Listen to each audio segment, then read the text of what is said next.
Hey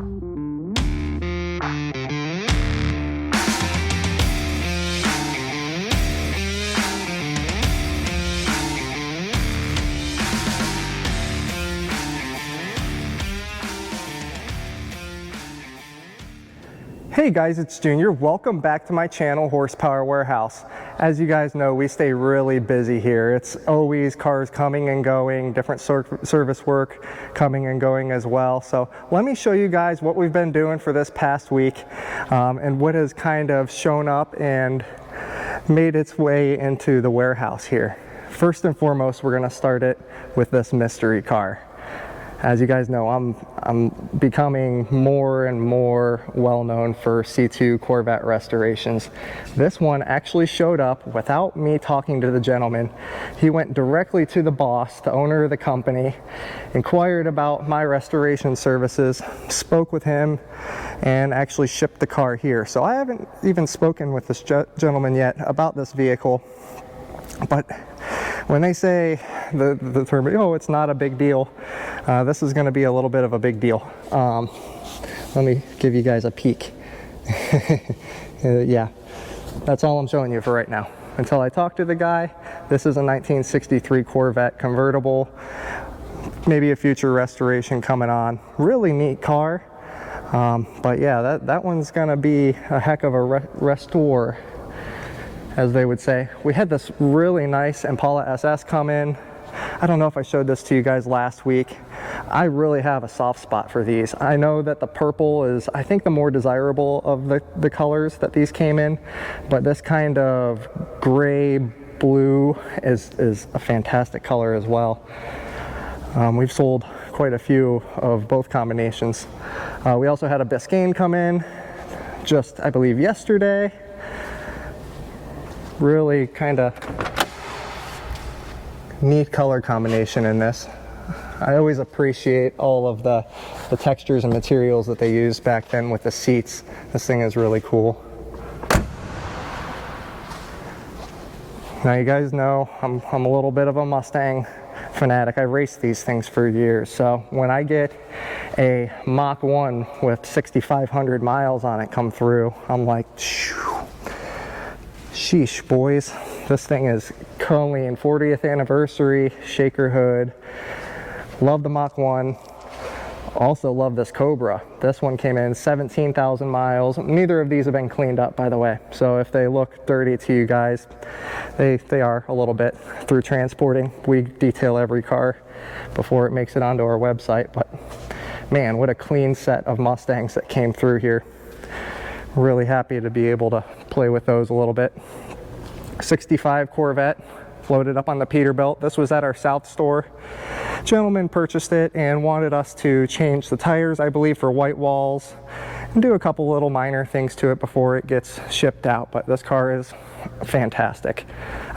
He was asking me questions about it. He actually came to the North store first, and unfortunately I couldn't remember off the top of my head all the details of this car, but this thing is super clean, so I'm absolutely certain that he's going to be really happy with this car. You can see my white beast parked behind it. If you see me on the road, please proceed to cut me off and give me the finger like the rest of Florida likes to do. 64 just came in as well. This one, factory air, guys. Man, super cool. And it's power steering. Obviously, it's a 64, so it's a drum brake car. 63 and 64 were drum brake years. 5, 6, and 7 had the disc. This car is awesome. I like it because I did not have to restore this one. It came here almost like you see it. We're gonna do some minor stuff to it, but this one came literally off the truck looking pretty dang phenomenal. So good job to whoever did this restoration. Having done a few of them myself, I can appreciate the good work here. They did something to be proud of. What else do we got here? 67. I think this car might be sold. Don't hold me to that. It may be, but you know, fantastic car. It's funny how some people justify their purchase or critique a car based on side pipe or rear exit exhaust. It's funny how many people do not want the side pipes, and then there's the guys that come in here that are like, I only want a side pipe car. It changes the car drastically. Not only the actual sound of it, it feels like the driving characteristics of the car change. And I know it's, you know, a placebo effect, obviously. It's just a sound change, but I don't know. Comment down below, what do you guys think in terms of the side pipe or the rear exit cars? What would you prefer on a Corvette? I'd like to see the divide and how many people like one or the other. Someone actually mentioned on this car, this is a 64, no side pipes available on that year, but you can see that gentleman that owned this car said, well, I gotta have them. And I'll be danged if we're gonna take them off because they're awesome. But this 64 is, I don't know if it's for sale yet, but it's going to be very, very soon. Let's not skip over this Mossport green coupe that's just eerily sitting here under the cover.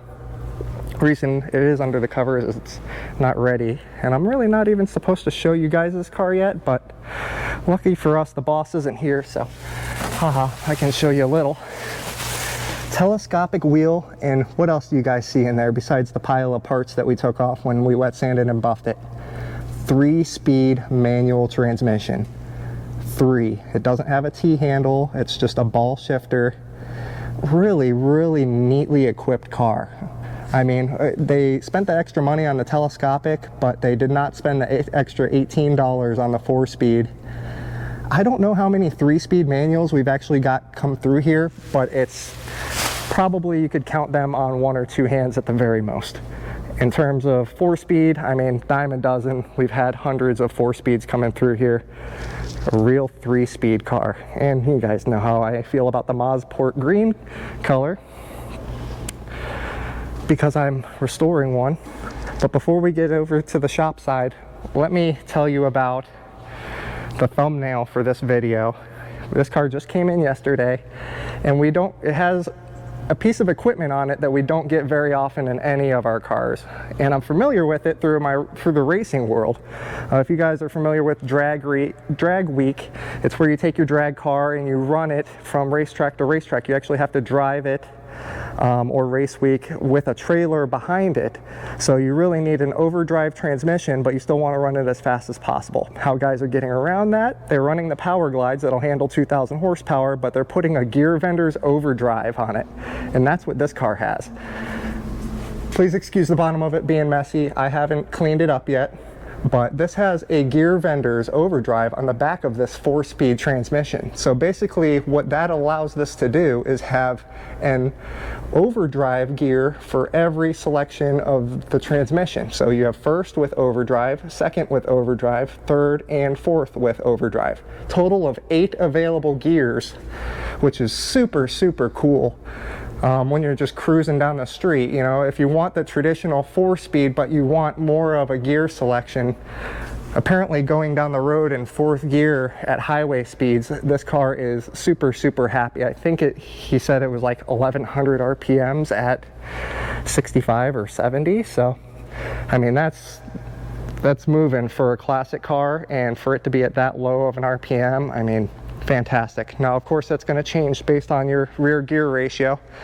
Pretty sure he said this car had 355s, but really, really love the color on this Bel Air. It's got that nice pearl white with this, and I'm sure there is a correct name, but it's like a greenish teal almost. Man, what a fantastic color. And I haven't cleaned it up yet, so don't critique me too much yet, guys, until I have the opportunity to get it right. But an 8-speed Bel Air manual, really cool. As we get over into the shop, you'll see my plethora of Corvettes. We have my 66 427 that's coming together. This car is almost done. This car is sold. The gentleman bought it under the conditions that we would do power steering, power brakes, and air conditioning. So I've got all of that stuff ordered for this car. That one I will be sharing with you guys in the next episode. Our 65 Jeep milk truck, getting ready to have the interior sprayed. 66 Nassau Blue customer's car. We've been working on fiberglass work, mainly on the rear. This one had structural cracks all in the rear, and now it is solid. I mean, yeah, we did a fantastic job on fixing the rear of this. I'm sure Josh, my body guy, is going to be very happy with how we approached this and were able to execute a fix for this rear end. Because with the chassis underneath the car, he doesn't have a whole lot of room to do anything up under there in the rear. So we went ahead and took care of all the fix for him in the back. So yeah, he'll be awesome. 67 red, we're just doing a basic touch-up. That one hasn't got a whole lot of attention this week because we've had a lot of other cars just kind of taking up our time. 63 convertible. Again, this one is here for full interior. You can see the entire interior is ripped out. This was born as a red car interior, so we're changing everything over to red. Still waiting on some parts to get into this. Usually I wait for the complete parts package to show up before I dive into a project. That way I can go from start to finish and then just move on to the next thing. Helps me be more efficient. The 67 427 400 horse black. Man, what a fan-freaking-tastic car. This one sold. The gentleman just wanted me personally to go over and kind of massage a few items. He sent an inspector. The inspector found like one or two very little minor things, which we were able to take care of expeditiously. So he's coming on Monday to pick up this car. I'm sure he will be over the moon with it because it's a fantastic build. This one is what happens when you say, Junior, I'd like you to touch up the engine in this Corvette. Well, boss, sorry to tell you, but the engine had to come out. If you guys can't tell, the boss has been away this week. We've had family that's having medical issues, so I'm kind of calling the shots and doing things as I will around here. Rip the motor out of this one. We actually do a compression test and oil pressure check on every single engine of every motor of every car that we purchase and then sell. This one had a variance in compression of I think like 7 psi. It wasn't all that much, not enough to dictate pulling the motor out, but because I had to actually touch up the engine and then I wanted to paint the entire engine bay, and then, you know, as I got into it, there's just stuff I didn't like the hose clamps and the heater hoses, and I'm just going to go ahead and make this car completely right.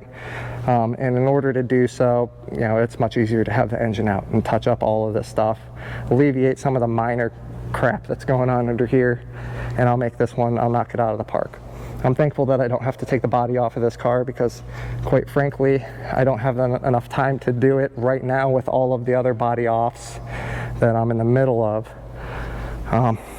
What do you guys think below? Well, let me know what your favorite project is and what you would build. If you had a shop like me, you know, I'm pretty much capable of building anything, any classic, even with a modern driveline. You know, I'm curious. I always like to interact with you guys and hear what your dream cars would be. I know I do a lot of C2 Corvettes, so I'm kind of attracting a lot of C2 Corvette guys. Just it propagates itself. But I do so much more than just these Corvettes. I'm capable of building anything, literally anything that you see. I'm curious what you guys would have if you had unlimited money. What is your dream? Because that's where all this starts. Thank you guys so much for joining me. If you made it this far, you're simply awesome. Thank you so much. Until next time, take care.